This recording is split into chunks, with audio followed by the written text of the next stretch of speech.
two, three, four, five, six, seven, 8, 9, 10. So before I start this conversation or this dialogue, because this is a little bit of a vent, mild rant. The thought has been going through my mind since yesterday. I've been thinking about this heavily since yesterday, and I was trying to decide if I was going to talk about this because I know that my opinion is not going to be a popular opinion. But as I am continuing to plant the seeds and to carry the eggs of this nation that continues to grow within my spirit as I connect with beings, from all over, that I can relate to. And as we find each other, I just want to be more transparent about my thoughts. I understand that there are certain narratives that we have to craft in order to propel ourselves into different realms or to have more access. I get it. I know that we all can be crafty with a narrative. Um, but so that future generations can be relieved of having to be so creative with narratives, being able to just like really speak from a place of a complete truth, a more complete truth, because the truth is never going to be 100% accurate because we don't have the capacity to see things from all angles. We don't have the capacity to collect the information or the answers at this time. There's so much division going on in the world. There are many of us who have access to resources that allow us to see things through a bigger lens, through a more encompassing lens, through a more expanded lens. But if we're being realistic and we're being sincere and honest with ourselves, um, a lot of times the information that we receive is biased, it is propaganda, it has been created to mold and shape how we will respond or how we will navigate society. With that being said, um, America was established as a country, as a business by people who identified as white. They were Caucasian, and the initial crop, from our understanding, the initial crop of Caucasians that came over here and would come to accept whiteness as their identifier, as their marker. The initial that came over here was comprised of two things. It was comprised of gatekeepers, nobles who were here to make sure, and it probably was slim pickings with them, probably was the bottom of the barrel in the nobility, because in order for you to make a voyage where you would be traveling around and on the boat for months, you would probably be the bottom of the barrel nobility, because just in case something happened to you, we could do without you. I mean, if we just use a little bit of deductive reasoning, some comprehension skills, if you got certain nobles on a boat and you're sending them to another country to colonize that country and to take over their country, these are your expendable nobles. Okay. That's what you're going to use just in case the mission is a flop. You ain't sending your best. You ain't sending the people that how is our country, how is what we already have established over here in this mother country or this mother continent, how are we going to sustain ourselves just in case your mission isn't successful? So you're not going to send your indispensable to colonize a new space. You're not going to send the most indispensable of your own nation of your own country. You're going to send some good ones, you're going to send some strong ones, but you're not going to send your indispensable. That's not what you're going to do. So even amongst the nobles in creating America, they did not send. We could use common sense. We could use, I know common sense ain't so common, but we could use a little bit of deductive reasoning to conclude that you're not gonna send people to this country to start this, to colonize this new nation, that are indispensable to your own government, to what you have set up. So Britain, England, whoever colonized America, we know they didn't send their indispensable. Okay, you didn't let your indispensable nobles go. Now, the Caucasians who would come here and then identify as white, these were your servants. They were probably already indentured slaves. So this was life or death for them. Either you come, you do what you told, or you're gonna die. You come, you play the game, you do what you're supposed to do, you do it how you're supposed to do it, or you're gonna die. You already got your peon nobles. You already got your nobles that are that are not indispensable, leading this charge, and then beneath them. So we look at, George Washington and all of them, like they was really really hot shit over there in England, or like they was hot shit over there in Britain, but probably wasn't. This was probably their chance to win some points over there, but they probably wasn't on the favors list. They probably weren't the who's who over there. This is me using a little bit of just common sense.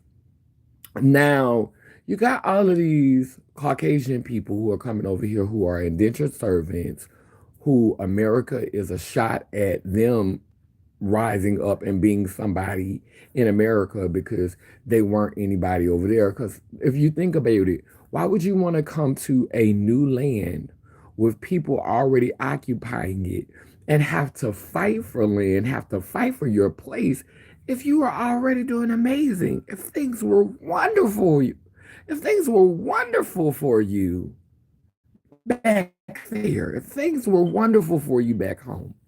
So the reason why this video is important for me and it's important to have this conversation is that when we talk about white people having a head start, we have to. This is one of the reasons why I want to go and visit Europe and to be able to just see how it is over there, to like get a better understanding of the landscape of Europe, and how indigeneity to that landmass looks. Like, I don't know if I know I couldn't go to Europe and have the same experience possibly that I had when I was in Africa, like when I was in South Africa, how I was able to go and live in the village. Like, how would it be to live in England, or to live in Paris, or to live in France, or to live in one of those places and live like people who are people who are indigenous to that landmass live, to see how they carry themselves, to see. I already know that body odor and public affection, which are very primal things, which are very there's a very primal thing to be, or have hairy armpits. It's a very primal thing to have, hey, how you doing? It's a very primal thing to have hairy armpits. It's a very primal thing to do public displays of affection. It's a very primal thing, to have a lot of sexual freedom. And so there are places in yeah, so like I was saying, it's a very, like a lot of things that I've heard about Europe. It's a very primal, that like they get away with doing very primal things there. And so in order for me to better understand how Caucasian people live, not white people, because it's not the same thing. White is what they became in order to establish. Primal has racism based into the definition, and but on both sides of it, like I don't see primal in that way. That's not how I look at primal. I look at primal as like when I'm dancing, like when I'm doing an indigenous dance, or when I'm in my indigenous clothing, when I am on what they call savage, with what they would call savage behavior, walking barefooted, being connected to nature, not really trying to perform for the matrix. For me, that's when I think of primal. I don't know what definition you're thinking from, but when I use the term primal, I'm saying just very animalistic, just very raw and true to who you are. Prime just means original, but they perverted the word. Right. So that's when I'm saying primal, that's what I'm talking about. So I have not had a chance to see a lot of Caucasians exhibit that primal state, because we have to understand that when America was created, it was created by representatives. So we don't often get to see the primal representation of Caucasian people. White is the representative. White is the representative of Caucasian. Just like black is the representation of Negro, of Ebenoid. White is the representation. And what runs the matrix is the representation.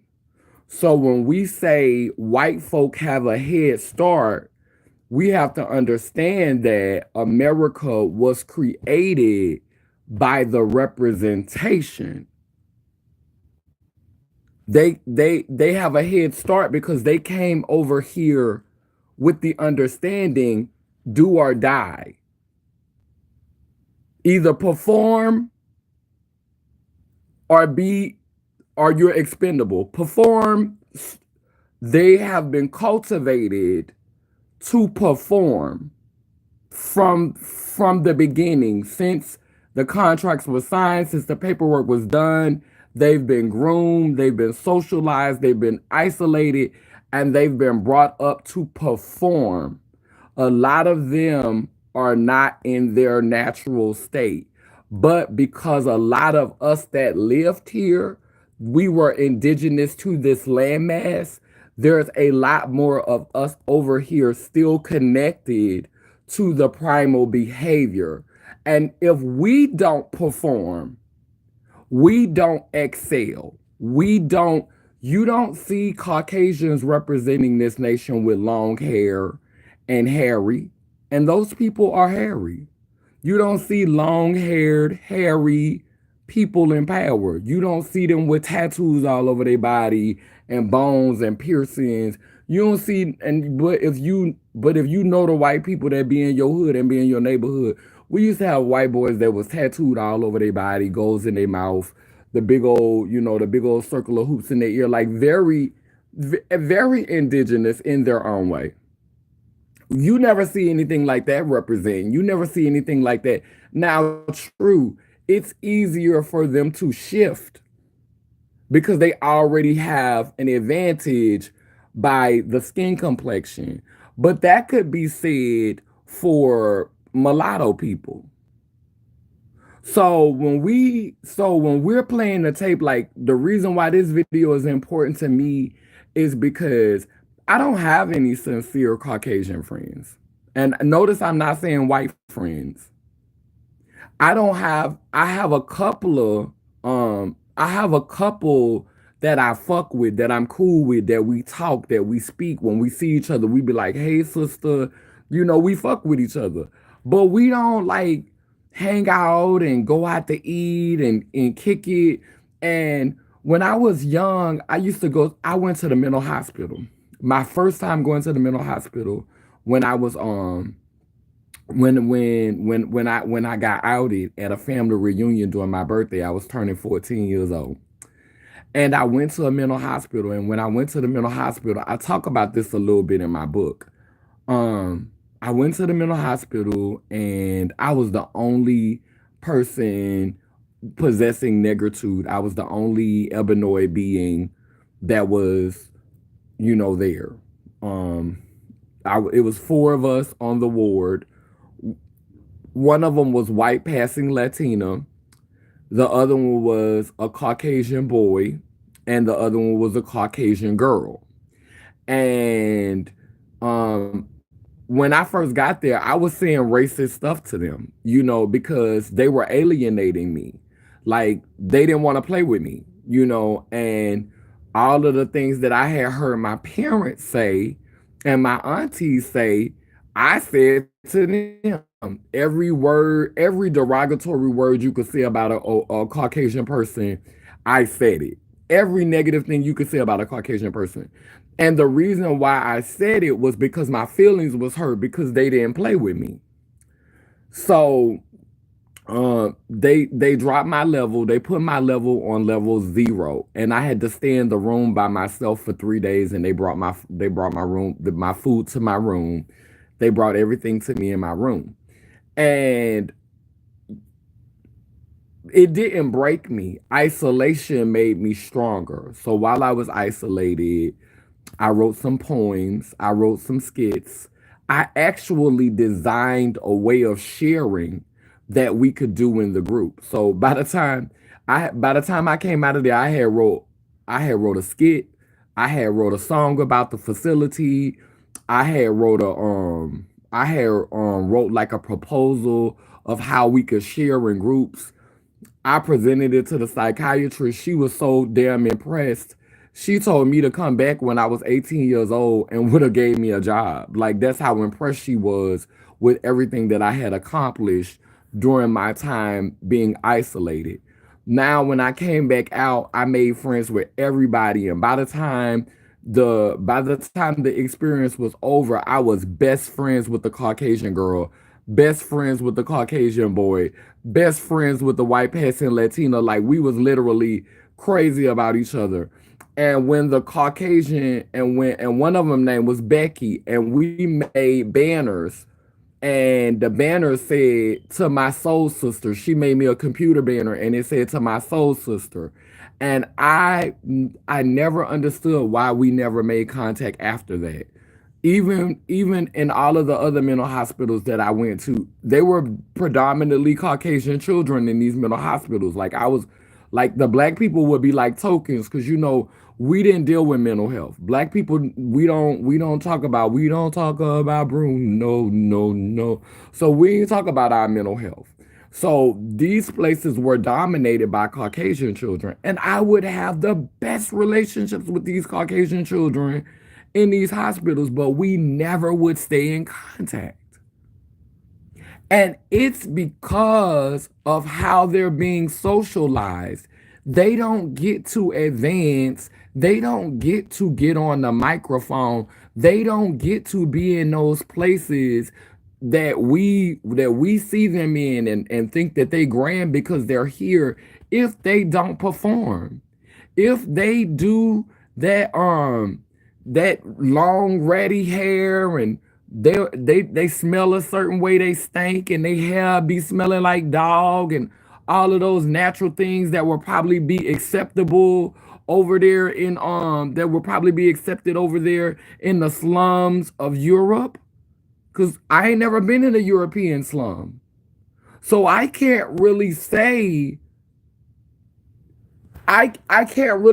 to white people Head Start, because all of the white people that I have experienced and been exposed to are the offspring of people who literally came over here to participate in this. Now, black people who were here, some of them were slave owners. Some of the Moors were slave owners. Some of the indigenous people here were slave owners. But what we have to understand is that this is a society of over 8 billion people. And the representatives, what we're seeing in front of the cameras, are the offspring, our media representation, everything that represents us. It is people who have decided to excel in this dream, who have decided to excel in the American dream, who have accepted that. These are the people who swore the oath, the people who take the oath, the people who pledge allegiance to the flag. These are the people that you see excelling. Now remember, according to the statistics, black people is only 15% of the population. So if you have predominantly white folk here and immigrants who see whiteness as the standard, who are also trying to um, align themselves with white culture, then all the representation that we're seeing, the reason why they're succeeding is because they're complicit. They've accepted the programming. They're not resisting it. They never resisted it. Do you think that black people, this is a question that I'm posing to you. Do you think that black people and Negro people who have accepted the programming, who've never argued with, oh, the American dream is great, this is wonderful, I understand my place in this society, Caucasian people are going to be, they're going to make the decisions, they're going to be the shot callers, and I accept this. Do you think that black people who accepted the way things were, like, I have to perform whiteness, I have to be a gentleman, I have to be a lady, I have to carry myself in a certain way? Do you think that black people who have accepted the programming since this nation started, who have been complicit with it since it started, do you think that they don't have generational wealth? Do you think that their grandchildren don't have no money? You think they're still poor? Black people who accepted the way things were from the beginning, do you think they're poor? Do you think that do you think that they didn't pass down generational wealth? I think that a huge percentage of us did not accept it. We struggled with it, and it makes sense. Of course, we're going to struggle with Caucasian people running shit. But the ones that they sent over here came over here willing to die, came over here ready to die because it was that bad where they were. They came over here. This was a dream. Come over here, kill, pillage, do what you have to do, and you have a chance at a fresh start. So to me, that doesn't sound like a leg up. That sounds like you became a mercenary. You became a monster in order to have an opportunity, and you groomed your children, you groomed your offspring. You created a narrative after you did what you did. But the reason why you did, like, we have this idea that all the white people that came over here, because of the way that they've been playing with our mind, we think that a whole bunch of wealthy white people, a whole bunch of classy white people, because this is the narrative we get when we see them in their nice fancy suits and their cute little wigs on and stuff. We don't look at them as being what they were. They were thugs. They were European thugs. European thugs are the founding immigrants.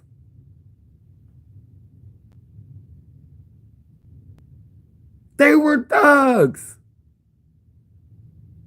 Let's go take this hoop ride. Let's go do this 186. Let's go do this. Like, they were fucking thugs.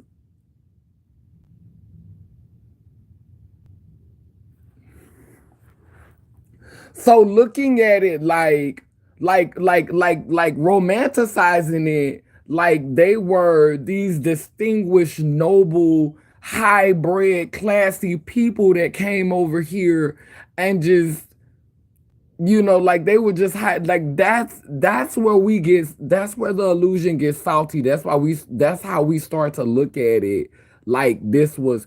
And the reason why this video is important to me is because it would be so nice to meet some Caucasian people who were not brainwashed.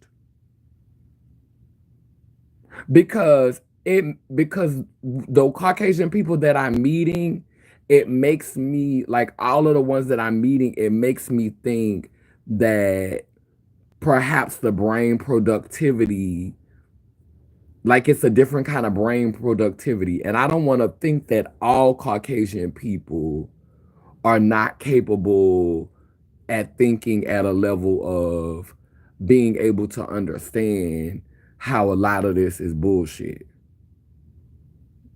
Like I don't want to think, I don't want to go to the next journey looking at all Caucasian people the same way. And so I'm trying to be vulnerable and I'm trying to be transparent because I believe that the relationships that I had with those Caucasian people when I was in those mental hospitals, I believe that that was real. I think that those were genuine things. I think that it was sincere, but it doesn't appear to exist now. You don't see it now. It's like all of them are socialized to behave a certain way.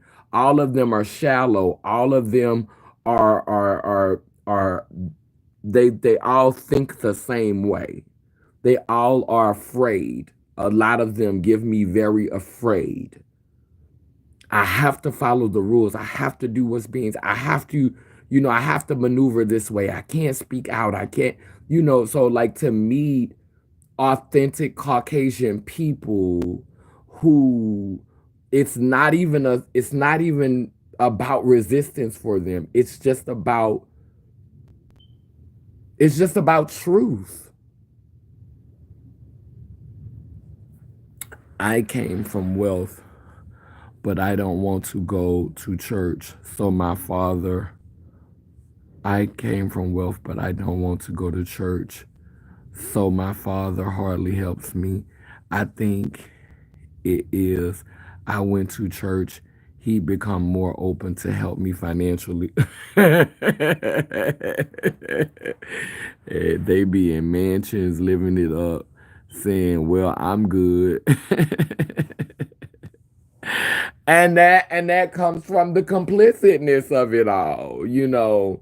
Um, and I've said this before in videos. Like if I did what I was supposed to do, as a good, if I would have been a good Christian and I would have, played my role, even after my transition, like even if I would have just bought into that, I was born into the wrong body and, I'm a woman and, I'm a different kind of woman, but God loves me. He loves me and he's going to keep me and he's going to walk. Like, even if I would have had that mentality, I think that I could have gotten further in this matrix. But the question is, would I have really been happy? Even in moments like this where there's, one person or sometimes no people on the live, make sure that you click that thumbs up button because I'd be struggling with the algorithm. But even in times where no one is supporting the live or no one is on here, um, I feel by myself sometimes. I feel um unseen, unheard, but that still doesn't make me delineate from the message that has been given to me. And I want to be whole in my conversation. I want to see things from all sides. This is why a lot of the dogma that we get caught up in, we have to understand that the level of grooming, the level of indoctrination, the level of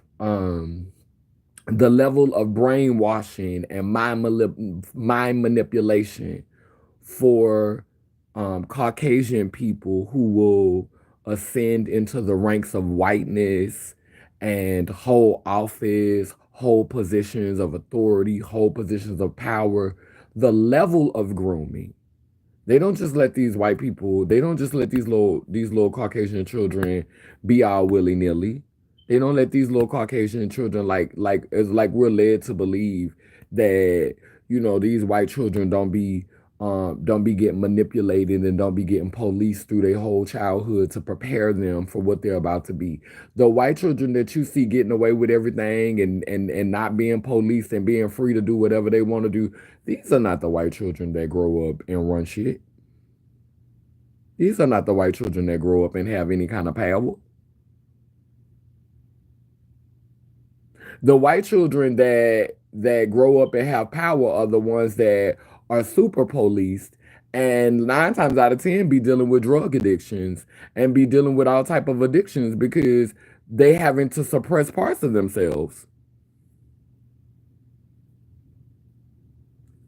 I'm I think you literally just came on the live. Like if you was listening to the whole thing, you're hearing what you want to hear. Because I'm actually having a very unbiased conversation, which is why not many people are on the live. Because if I was dragging for white people, you better believe the live would be packed. But what happened was you came on here and you saw a dark skinned person with kinky hair having a conversation about Caucasian people, and you automatically assume that it was something negative because that's how your brain has been engineered. And I'm assuming that you're a Caucasian person. Like there's no nothing negative is being said about Caucasian people on this live. I was actually sharing some personal stories from my childhood about my relationships with white people. And the program is severe. Whenever y'all see a dark-skinned person with kinky hair having a conversation about Caucasian people, your trauma automatically sets in and you think you're being attacked. And that goes to show you how much you're being groomed. That goes to show you how much you're being brainwashed. Because even the thought, even having a conversation, you don't even know what's being said about you. You're already on the defense because that is how you've been groomed. To feel attacked as soon as someone that doesn't look like you begins to say anything. Feel attacked. But it's not an attack. It's because black people don't shut up about it, to be honest. And that's and that's some engineering as well. That's some propaganda and that's some engineering as well. And I think that it is done to keep the divide. And we have to understand that this happens. And don't do drugs, kids. And we have to understand that this divide happens because they want us to stay divided. People in power, billionaires can't be billionaires if poor people getting along, no matter what color they is. Like, no, we need for y'all to be at war. We need for y'all to be arguing. Like, we're not finna have no conversation about all of the Caucasian people that probably came over here on those boats all those years ago. This is what never comes up. And I know if it was to come up, we'll be trying to say that Caucasian people, I'm being specific to say Caucasian because to me, Caucasian and white is different. White is when you are invested in the American dream, you're invested in capitalism. You can be Caucasian and not necessarily be here for white values, colonialism, and the American dream. Like you can be Caucasian and not necessarily subscribe to whiteness. You don't have to automatically subscribe to whiteness just because you happen to be Caucasian. But we're not going to have a conversation about all the Caucasians that came over on that boat all those years ago and saw these dark skinned, beautiful indigenous people running around in the woods being happy and living happily in nature and said, fuck this shit, and took off them bullshit ass monkey suits and went to go and live in the motherfucking woods, which is why we had all these motherfucking light skinned Indians. Let's have that conversation. We not gonna talk about all them Caucasians that got off their boat and was like, oh yeah, this is my shit. Let me go live in the woods. If you're happy, you're winning. So you seem to be happy to me. I think you're winning. Oh, thank you. Yeah, so I mean That's pretty much, I just wanted to unpack that a little bit because we do have, I think a lot of them came over here and did not participate in colonialism, who did not value the American dream. And some of them probably died defending the Indians, defending the indigenous people of this land. Some of them probably made that their family and made that their home and did not want to participate in colonization. But we don't hear those stories. We hear the stories that pit us against Caucasian people. We hear the stories that, pit us against immigrant people. We hear the stories that make us feel like, we have no ties to this land and we all came over here on slave ships. Like, these are the narratives that are pronounced instead of these narratives. And I just want these narratives to be unearthed, these narratives to come to the forefront that talk about the relationships between Caucasians and the people who were indigenous to this landmass in a way that shows Caucasians who resisted colonization, who came over on those ships and who saw something that felt right to them, that felt like something they was worth dying for, something that they wanted to be loyal to, and that abandoned that, and went to live in nature. Like, I would love to hear those stories. I would love to hear more stories about dark-skinned people who were indigenous to this landmass. I would like to hear stories that told the whole truth instead of parts of the truth and kept us pitted against each other, kept us arguing with each other, because clearly we don't all belong to the same tribe. Clearly we're not all from the same tribe. We don't all belong to the same tribe. And I don't think this has to do with skin complexion all the time. Change the narrative. Yeah, we really do have to change the narrative. And we have to start sharing stories that tell a more complete truth. Because this right here, only certain people keep winning and the majority of us keep losing. And for it to be all the biracial children that it is in this country, all the mulatto children that exist in this country, I think that it's been more love than hate. I definitely think that it's been more love than hate. It's been more love making. And it wasn't all rape. It wasn't all rape. A lot of it was consensual. And we need to have that conversation. So I'm going to close this video out, lighting this candle of knowingness in honor of our ancestors. I found something today on the street. Y'all know, remember in the last video, I found a snake on the ground. Well, today I found I buried it, but today me and my goddess son, we went and buried a turtle together. And I found the shedding of a baby serpent. And I'm so excited about it because, I've been wanting that energy, on my altar, because it's about being able to shed things that do not serve me. It's about, that's what this year has been about. This is 8/2024. It's the infinity number. And it's about being the phoenix, going into the ashes and coming back out. And it's just also about shedding those things that do not serve us. I've been trying to lose this weight this year. I'm doing very good on my weight loss journey. So, I said this year, this infinite year is about shedding the things that do not serve us. And the ancestors blessed me today with the shedding of a baby serpent. So, I'm going to be able to focus on manifesting that through visualization. Anyway, this candle is lit. And it represents the past, present, and the future, ancestors who were here, ancestors who will come, and ancestors who are coming. I subbed. I got good vibrations here. Thank you. Thank you. That means a lot to me. Thank you so much. I'm sure every person on earth has had slavery in their bloodline. Not only black people were slaves in history. And I agree. I agree. I think that it's been hard for a lot of us. And I think that a lot of deeply melanated people, because we're all melanated, it's just a different ratio of melanin in us.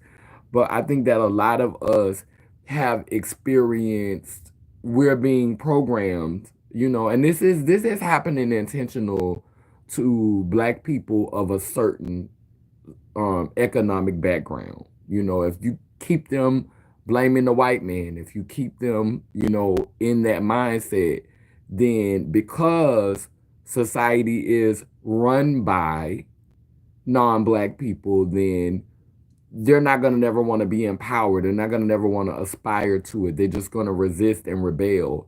And they're just going to keep blaming instead of like playing the whole tape.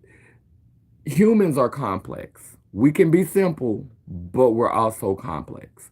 But I do believe that everyone has been enslaved. And I don't know if it's a head start. Like, that was what this whole video was about. I think that there's been some heavy, heavy, heavy indoctrination all around. And I think that the privileges that we see Caucasian people have having, I think Caucasian people have paid a price that a lot of us wouldn't be willing to pay, and hence the head start. like like Marsha P. Johnson said, the price you pay is high. So, is it really a privilege if it costs that much though? And black is based on a construct of an expectation. When we talk about black excellence, this is anti-indigenous. This is people who have subscribed to colonization, people who have subscribed to the American dream, people who have silenced their indigenous ancestors in history, heritage, and will only talk about their ancestors who participated in this matrix, who participated in this society. They'll talk about that, but they won't talk about their indigenous ancestors. So, like, black excellence has come with a cost. Whiteness and blackness, to me, they're constructs. But when we start talking about people, like when we start talking about Caucasian people, Ebonic people, or Negroid people, however you want to, when we start talking about those terms, like, that to me doesn't automatically say these people are colonized. That to me doesn't automatically say that these people are invested in capitalism, elitism, fascism. That doesn't automatically say that to me.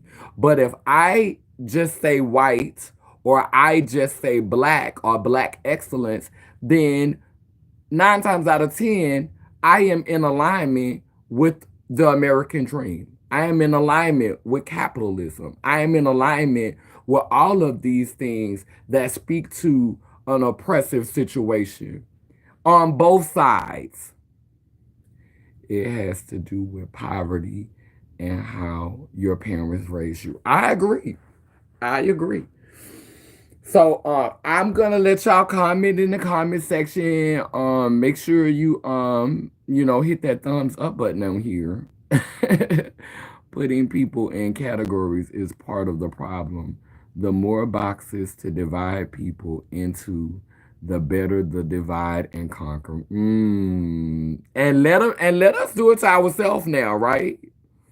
Let us do it to ourselves now, right?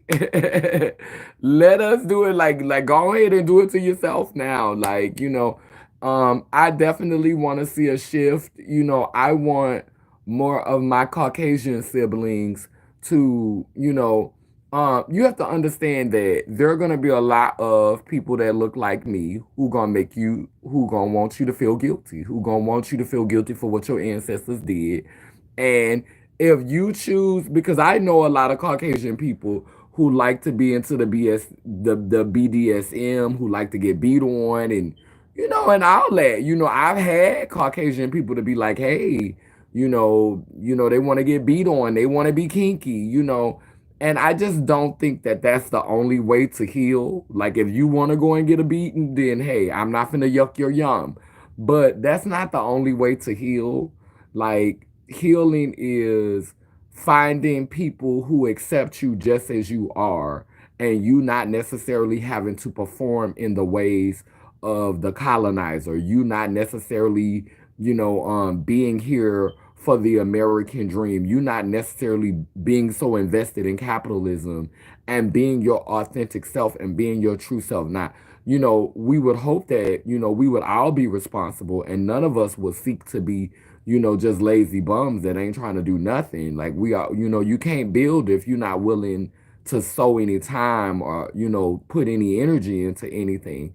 So, hopefully we will all still be willing to be responsible and we will all be willing to help build and to co-create together, and become more autonomous and more sovereign and to just see each other and to respect each other as human beings, outside of race, like to see each other as human beings, whether you gay, you trans, you non-binary, you Caucasian, you Negro, you colored, you mulatto, you Pakistani, Asian, Arab, all of the things.